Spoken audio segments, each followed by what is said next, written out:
We pulled up her request and she's got right now how many? A lot. You need to be just confident to go and meet girls on the street. Well, what do you think, baby? Do looks matter? Looks matter. Some girls like bold guys. Do you get turned on if a woman has a sexy job? There's a lot of girls who don't give a shit, like my wife. She doesn't care that I'm 17 years older than her. She actually finds that attractive. If the guy comes to me on the street, I don't know who he is, right? I don't know anything about him. All I know, I will see his confidence or I will see that he has no confidence. Instagram is dating, and I'll put myself in her phone and I'll follow myself. Welcome to the Inner Confidence Podcast, where we bring you men's dating and lifestyle advice that doesn't suck. I'm your host, Robbie Kramer, a former collegiate golfer turned poker pro turned finance guy who became obsessed with learning about male-female attraction and dynamics and passionate about teaching men how to improve and optimize their love life. Tune in each week and we'll bring you the latest and greatest strategies on how to get more dates, how to build a thriving social circle that brings the best men and women into your life, how to become a better networker, and how to design a lifestyle that makes all your buddies jealous. If you're new to the show, I recommend you download my first date protocol. It's the best piece of content I have. It'll help you optimize your first date and subsequent dates. And I like to connect with my listeners personally. So if you want to grab a copy of that, please send me a direct message on Instagram. I'm at Robbie_Kramer. Now let's dive into this week's content.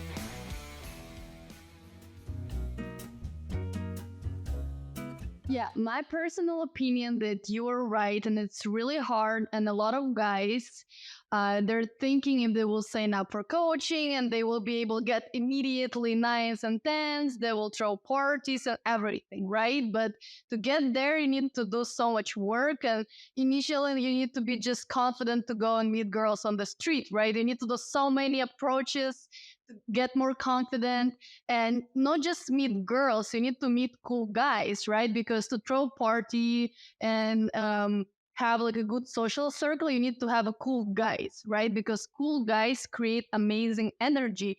And when girls come, right, and they see all those cool guys, they want to hang out with them more and they will invite more girls. And that's how you can meet someone. We can make the analogy that a social circle that's really pumping and producing consistent, high quality new people like coming into your life, both high quality women and men, that's kind of like having a really successful business that's producing cash flow, right? Every week, every month, and just kind of like sustaining that, all the benefits that the cash flow would bring to you. And of course, setting up a business like that is not easy. It's really difficult, right? And the people who are able to do that enjoy the fruits of their labor to a ridiculous degree, right? If you can build a business that brings in consistent money, like you can kind of like, make your own schedule, stop living paycheck to paycheck, stop trading your time for money. And the same thing is true with dating. If you can create a social circle that brings amazing women into your life, you can stop approaching, you can stop using online dating, you can kind of stop the traditional, lead generation strategies that we all have to do to get there. But you can't start there, right? You can't just snap your fingers and have a successful business or have a successful social circle. And it's really common to hear guys on the internet talking about like, oh yeah, it's easy, fast, and painless and quick because they want to sell their services, and it's bullshit, right? It's that's not how the world works. It's like to build anything, what looks like an overnight success, you don't see the thousands of hours, 10,000s of hours of time invested to make that happen. So anyone who says it's easy is trying to sell you something. It's not easy, but it is extremely valuable once you can build it. And the process of building it, right? It's like enjoy the journey of building it because the destination's great too. But the journey, that whole process is one of the most like transformational processes a guy could go through. Because what requires you to do that is you need to transform yourself into a high value guy. And doing that requires facing rejection. It requires learning where you're socially, a little bit not up to par.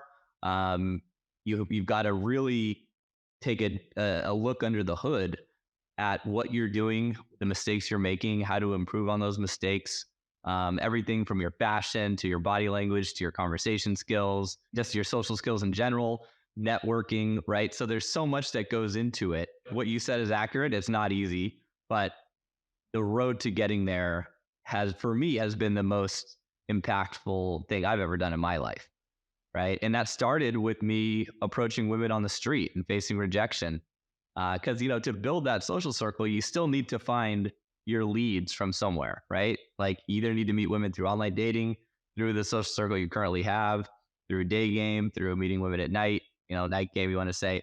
So at the end of the day, yeah, you have this amazing pumping social circle where you got nines and tens and cool people and celebrities rolling through, but it all starts with humble beginnings. And I'm happy to dive into the sort of the step by step, because that's the part I think where guys realize, like, okay, there's this destination where I need to be, but there's this huge path, and that's overwhelming, and that's annoying, or that seems like it's going to cost a lot of money. And everyone has their own sort of personal hangups. So happy to address any of those things as well. Well, what do you think, baby? Do looks matter? Looks matter. And actually, a lot of When you see a guy, what goes through your head? you judge the look, and it's not about even like a guy being handsome or not. It's about, is this guy attractive to you? Because all girls, no matter what they say, they immediately know, would they have sex with the guy or not when they see the guy first. That's why, like, when you see attractive guy, you like him, but it's not about, is he bold or not, Well, when you say attractive, what do you mean in particular? All girls have different types, like I like older guys, like, sure. No, I mean, we have 17 years old difference. I'm 40. I look I'm young. 23. Yeah. 24. Oh, 24. I can accept. But 24. Yeah, and I mean, some girls like my age, they like height models. Like, everyone has different taste, and if you see a guy and he's like, you like him, it's great. That's why, like, if some girls like bold guys, and she will see you and she'll be like, oh my god, I want to have sex with this guy. Well, let me add my 2 cents. So, and translate that a little bit. So, Women translator. whenever you kind of use one of these statements, does looks matter, does money matter, right? That's such a complicated thing that, like, any one single answer, yes or no, is going to miss the mark, right? Because there's so many other factors. Like, the thing that women are most attracted to in a man is power and status, right? So if you can show that you're a powerful man of status, doesn't matter really what you look like, because they're going to be more attracted to you than your physical appearance, right? Men don't care about status, right? We don't care about a woman's status. Like, do you get turned on if a woman has a sexy job? Like, if we don't give a shit. Right? Well, it just goes into evolutionary biology, right? Like, women are attracted to a powerful man because he can protect their offspring and give them a comfortable, safe life. And we're programmed from hundreds of thousands of years ago, these like caveman instincts, which don't really pertain to modern day living, but it's still in there. Like, our biology hasn't caught up with modern day life, right? And as men, we're attracted to, like, primarily physical, who's going to give us offspring that are healthy, and those sort of biological triggers that evolutionary psychology, right? But when it comes to something like shaving your head, right? My whole reason was like, listen, you've got a balding head, which shows that, like, it shows you're a bit older, right? So it's going to trigger those sort of feelings in girls. And there's a lot of girls who don't give a shit. Like my wife, she doesn't care that I'm 17 years older than her, and she actually finds that attractive. Mm-hmm. But if you have the option between balding or bald, right? Bald is a choice. Yeah. That takes work. You got to shave it, right? Or you got to get a hair transplant if you want something up there. And I had a transplant, I'll admit, because for me, and actually when I did shave my head and I was totally bald, I thought I looked pretty good. I thought I looked masculine and not bad, but I just really like having hair.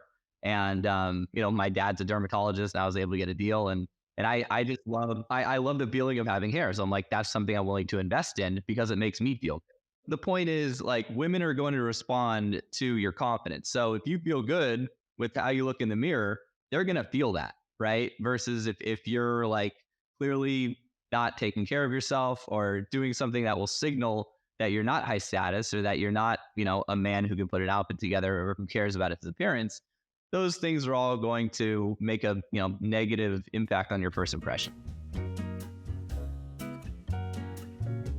When I say that men should be attractive, right? I didn't say that he should be handsome. Like, I don't care about this, because he's right. The status attracts women. And for me, what's most important, it's the guys don't seem thirsty. Because when they're thirsty, you can read it immediately.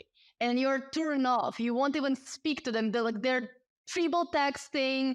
They're like, so, oh, I will help you with doing it. Let's go there. Let's do this, please, please, here. Like, you're like, oh my God, no, fuck off. You need to lie.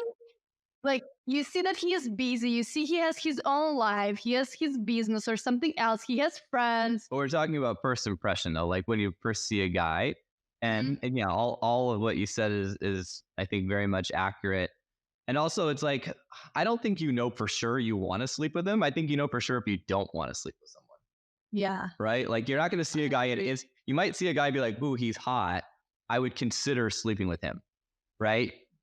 Obviously, to make that decision, you're going to need a lot more data points. No, of course. And unless you're just like really horny that night, and it's all of the right, all of the biology that's happening. You're like, it's that time of the month, and it's like you're looking for like the first guy to fuck. But most girls don't operate like that, right? No, but it's not about like you will fuck him the same day. It's about for a future. You see him and you're attracted to him. Obviously, like you can when there is some creep guys, you will know immediately that you will never have anything with that person. I agree.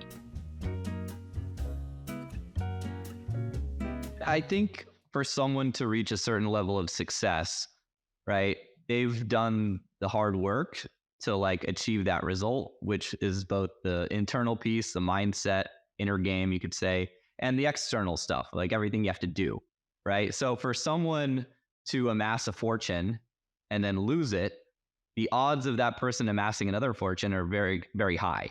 You see it all the time, right? Like if I know that I could completely decimate my social circle, move to a different country and rebuild one very easily because I've done that before, right? It's a path that I've already walked. So if a woman, like if Maria left me because XYZ happened. Because I found the older guy. Well, if suddenly my status decreased, because we're talking about a life event where your status essentially goes down, right? You lose all your money, you lose your circle, you lose your business, whatever, right? Like in the short run, that's probably going to be a challenge, right? For any man or for any relationship. But if the woman is, I think, truly in love, she'll stick around because she knows that he's got the characteristics to rebuild it in a better way, right? If she didn't really love him and she was just in it for the money or in it for the short-term benefits and those benefits go away, then, and she goes away too, that's how you know that there wasn't really anything there in the first place. And I think it's good because you won't stuck with the person till the end of your life. It does matter in different way because if the guy comes to me on the street, right, and meet me and I don't know who he is, right? I don't know anything about him. All I know is I will see his confidence or I will see that he has no confidence, and it's how I judge him, right? Maybe I like his look. He was really confident. He liked me and I like what I saw and I will agree to go, right? And after, if you have feelings, you can change it. But obviously, if you make some amount of money, right? I make money. I don't want my man make less money than me because, right, I have my lifestyle and I want us to share at least the same lifestyle, or I want us in the future have even higher lifestyle, right? I don't want to go down. And if he earns the same amount of money with me, it's fine.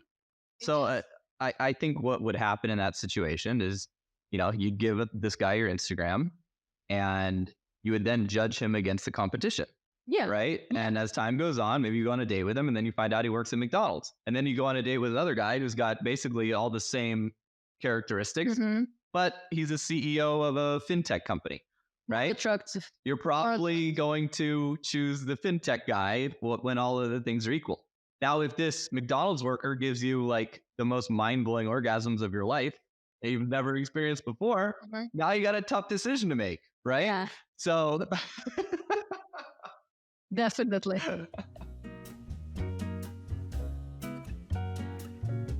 I don't think you need to tell her. I think she's just going to do it anyways. Yeah. Yeah. She's a beautiful woman. She's already trained. It's already inside. You don't need to think about this. You're testing them already. Because they have to. Women have to develop the skill of weeding out men at a very early age. Because the second they're beautiful, they start getting an insane amount of attention. This will happen at like 13, 14 years old. Mhm. And when you're getting bombarded with that attention, the only way to tell, who's legit, who's worth your time is to develop these, mechanisms to give these guys tests to see. So, beautiful women by the time they're 18, 19, you know, they've got this bitch shield up. They're icy cold, a lot of them, and like they're just like walking shit testers. And guys think like, oh my God, she's shit testing me. That's bad. It's like, no, that's good. Yeah. If she's not testing you, she's not attracted to you. She's already decided that you're not worth your time. It depends on the situation, I think. If I don't think you can some notice women- it even a lot of the times. Yeah, you might just be so good at passing shit tests, they might not even register to you. Because the best way to pass most shit tests is to just kind of laugh it off or pretend like that nothing even happened. The other thing too that could be happening is women might notice that like, okay, this guy's very high status. I don't need to test that, right? I might need to test something else that I'm, trying to gather information on. But all this is happening on a very unconscious level, right? Like if a woman walks into my social circle and let's say I'm single and I'm hosting a big party, we've got a bunch of, Playboy models there, and she knows it's my party. She's probably not going to shit test me because I already have so much status that if she tries to shit test me, I'm just going to like ignore her and walk away. Let's say she comes over and she's like, oh, look at you. You're such a Playboy, right? I would just be like, okay. If she's flirting and teasing, that's great, right? That wouldn't really be what I would kind of consider a test. A test is usually where they need to try to figure out if you're high status or not, right? Or if you're a certain way that they're trying to avoid, right? Like if she's really dead set on finding a husband and having children very soon, she's going to test guys to see how much of a player they are, right? So if she's on a date with you and she notices that you're well dressed and you seem to be very smooth, she might be like, she might test you on the back that you're like a player, right? And she'll be like, oh, look at you, you're such a player, right? And she's trying to figure out if you really are or not. And if you start saying like, oh no, I'm not a player, I'm a good dude, blah, blah, blah, you failed the test. Yeah. Versus if you're just like, yeah, I had sex with like 12 women before we met today, which is a great way to pass any test is you exaggerate and certify the answer. Yes, and which is a, kind of an improv technique, right? So then she's like, okay, yeah, he is a player, but he doesn't care. So, okay.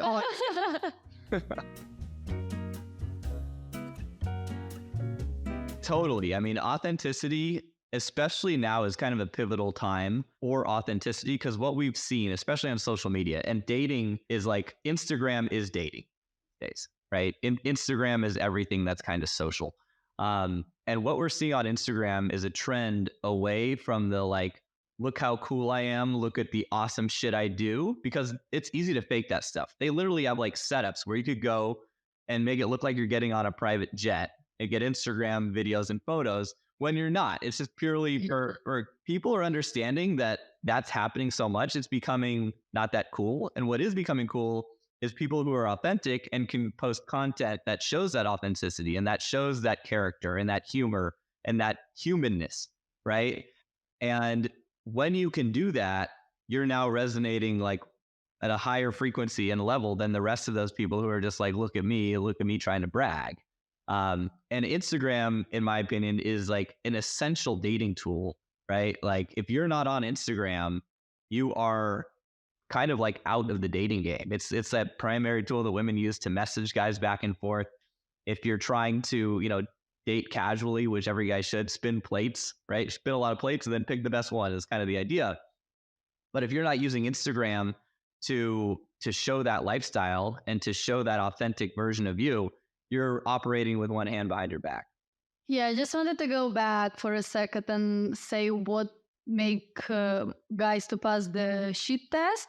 It's to be yourself and not pretend, right? Because a lot of guys, they'll pretend to be whatever the girl want till they fuck her. And after they're like, okay, I'm not actually that guy because I already won you. Yeah, we had sex. And it's really bad. That's why girls have all those shit tests because there are a lot of guys who will pretend and say like everything that the girls want to hear.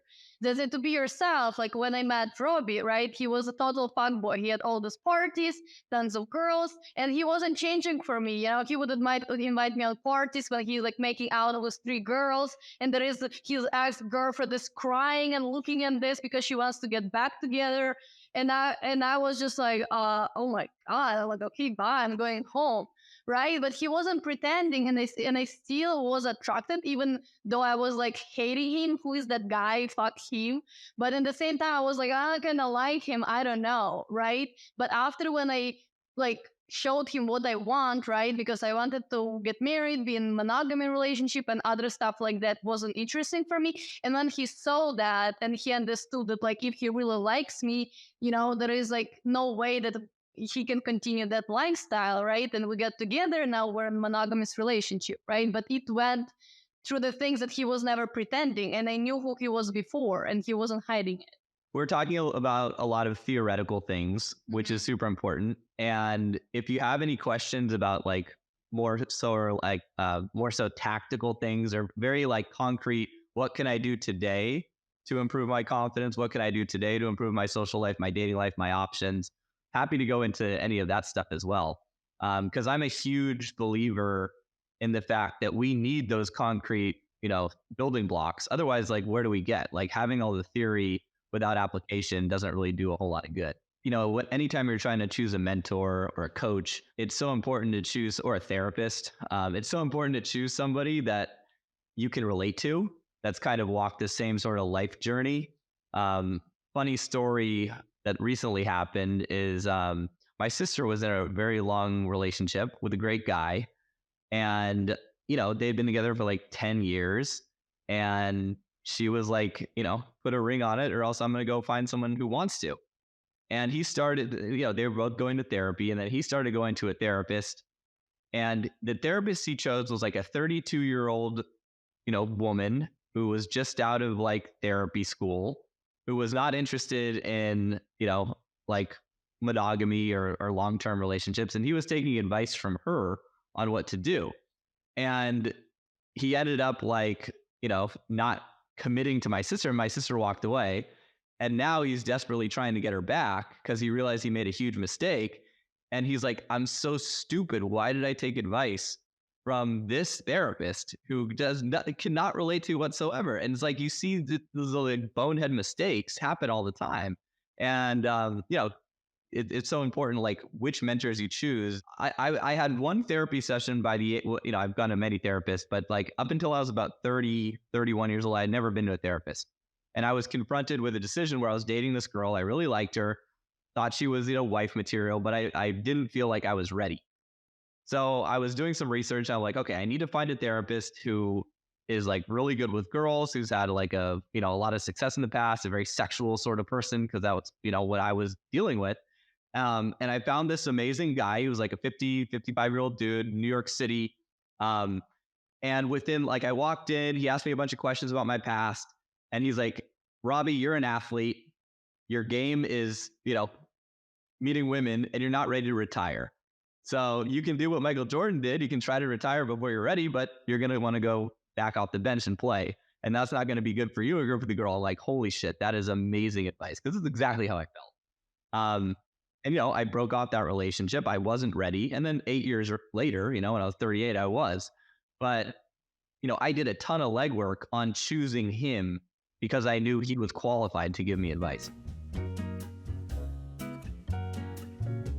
So my advice is, well, if you've been talking for 7.5 minutes and she likes you, just get the number. And after you get the number, right, be like, okay, let me grab your number. You're putting the number in the phone, right? And then as you finish, be like, actually, I don't even know why I just asked you for your number. I'm like primarily messaging, doing everything through Instagram. I'm guessing you have Instagram. You're not living under a rock, right? And she'll be like, yeah. I'll be like, all right, give me your phone. It's easier for me to type it in, and I'll put myself in her phone and I'll follow myself. If it was a shorter interaction, like maybe you met her on the sidewalk, right? And you, like, one of my favorite things to teach is just like an elevator pitch sidewalk approach, right? See a cute girl on the sidewalk, run over. Hey, not to be that creepy guy that like hits on you on the sidewalk, but I got to be that creepy guy. I'm Robbie. Looks like you're in a rush. I'm late to a meeting. How about this? Give me your number. If you don't like me, give me a fake one, right? That's it. That's the whole pitch, right? Like, so I'm typing the number in my phone, get the number, and then as I finish, I'm like, I don't know why I just asked you for your number. I'm always on IG. I'm sure you're on IG. Let's trade IGs instead, right? And then I'll be like, let me enter it in. I enter it in, follow myself. The fake number line is hilarious. The whole give me your number, if you don't like me, give me a fake one. That's a situation in an interaction that can cause some tension, right? And you want to always like build tension and then release tension. That's how like, attraction works. So in that situation where it's a little bit awkward to ask someone for their number and you use a fake number line, it releases that awkwardness with that laugh, and it's going to build attraction in that, in that situation. It's great. I love that line, but it's not funny to say, give me your Instagram. If you don't like me, give me a fake one. Yeah, because You're playing on that whole social thing of like a fake number, right? That's the whole joke.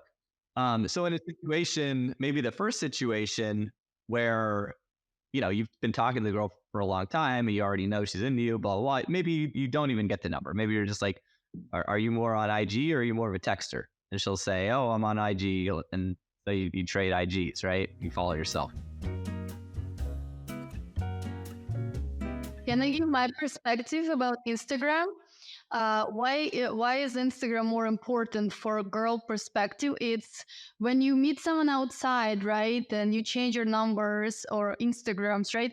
You don't know that guy. Maybe he's a serial killer. And all girls, trust me, it can be hilarious for you guys, but it's true. All girls are thinking, is he's a normal guy?